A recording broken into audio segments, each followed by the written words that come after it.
सारे तीनों कानूनों को अनकॉन्स्टिट्यूशनल घोषित कर देगा। अधिकार है स्ट्राइक करने का, वो हड़ताल कर सकते हैं। प्रधानमंत्री जी हमें सुन रहे हैं तो हमारा यही है, उनसे आग्रह है कि किसानों को पॉलिटिकल एजेंडे में मत लाइए। किसान हमारा देश का अन्नदाता है। ये क्या है, चुनावी माहौल है तो सारे नेता अपने अपने बयान देंगे, है ना। ये किसान अगर नाराज हो जाएगा तो हम दोबारा से सत्ता में नहीं आ पाएंगे।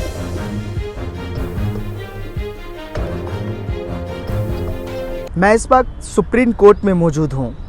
3 कृषि कानून को लेकर प्रधानमंत्री नरेंद्र मोदी ने कल अपने संबोधन में कहा कि हम इन तीनों कृषि कानून को वापस लेते हैं और उन्होंने ऐलान किया है। उन्होंने साफ तौर पे कहा कि 29 तारीख को जो संसद सत्र चलने वाला है, एक प्रस्ताव पास करके इन तीनों कानून को हम रिफिल कर लेंगे। इसी मुद्दे को बारीकी से समझने के लिए, क्योंकि ये मामला अदालत में भी है, इसको लेकर क्या रुख होगा अदालत का, इसी को बारीकी से समझने के लिए आज हमारे साथ सुप्रीम कोर्ट के अधिवक्ता आलोक महेश्वरी सर हैं। उनसे जानने की कोशिश करेंगे वो इसको किस तरह से देखते हैं, उनकी क्या राय है। बहुत बहुत शुक्रिया नेशनल इंडिया न्यूज़ से बात करने के लिए। सर, अब तो कानून वापसी का ऐलान कर दिया है प्रधानमंत्री नरेंद्र मोदी, अदालत में क्या होगा?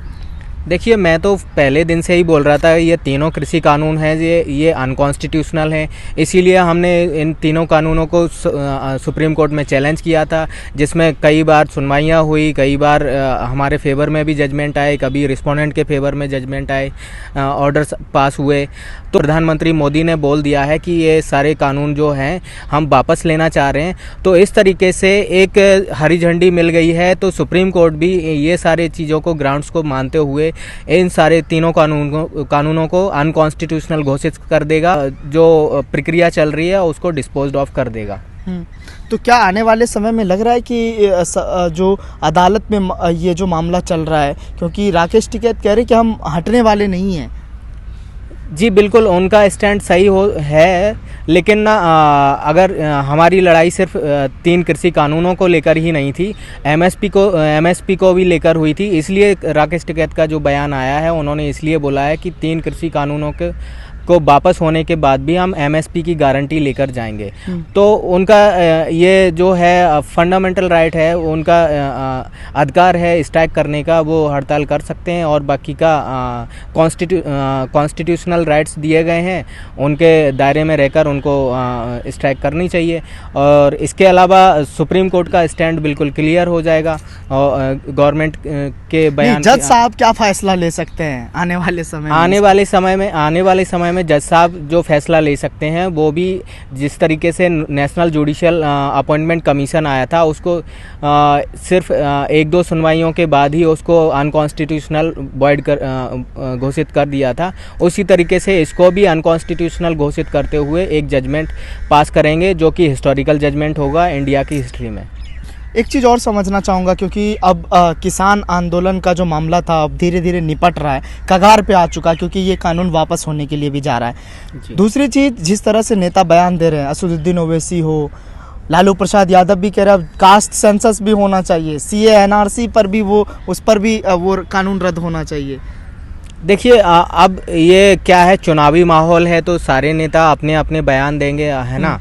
अपने अपने वोटर को साधने की प्रयास करेंगे। जिस तरीके से प्रधानमंत्री मोदी कर रहे हैं कि किसान अगर नाराज़ हो जाएगा तो हम दोबारा से सत्ता में नहीं आ पाएंगे। इसी वजह से ये जो घोषणा की गई है, इस वजह से की गई है, चुनावों को मद्देनज़र रखते हुए। लेकिन सीए एनआरसी पे झुकेगी क्या सरकार? कास्ट सेंसस करवाएगी? देखिए, वो मामला भी कास्ट सेंसस और ये सारे मामले जो हैं सीए एनआरसी का हुआ कोर्ट में पेंडिंग हैं, उन पर भी जल्द से जल्द। लेकिन सीए एनआरसी पे झुकेगी क्या सरकार? कास्ट सेंसस करवाएगी? देखिए, वो मामला भी कास्ट सेंसस और ये सारे मामले जो हैं सीए एनआरसी का हुआ कोर्ट में पेंडिंग हैं, उन पर भी जल्द से जल्द सुनवाई होना चाहिए और उनको भी अनकॉन्स्टिट्यूशनल घोषित किया जाना चाहिए। जिस तरीके से ये 3 कृषि कानूनों को उनको भी रद्द किया जाना चाहिए। जी। अच्छा, अगर इस वक्त आपको प्रधानमंत्री नरेंद्र मोदी सुन रहे होंगे तो उससे क्या कहेंगे आप? अगर प्रधानमंत्री जी हमें सुन रहे हैं तो हमारा यही है, उनसे आग्रह है कि किसानों इसको पॉलिटिकल एजेंडे में मत लाइए। किसान हमारा देश का अन्नदाता है और वो हमारे देश को अन्न प्रदान करता है। किसानों के हक और अधिकार हैं वो आपको सर्वोपरि रखते हुए उनकी बातों को, जिस तरीके से आपने 3 कृषि कानून जो हैं वापस लिए हैं, उसी तरीके से उनकी और भी जो मांग है उनको एक मीटिंग बुलाकर और उसमें एक समाधान उनको देना चाहिए और जल्द से जल्द ये जिससे कि ये आंदोलन ख़त्म हो सके और किसान अपने घर वापस जा सके। कमेंट करें, शेयर करें और हाँ, हमारे चैनल को सब्सक्राइब करना ना भूलें ताकि देश विदेश से जुड़ी खबरें आप मिस ना करें, क्योंकि कोरोना काल में 2 गज दूरी, मास्क है जरूरी। नमस्कार।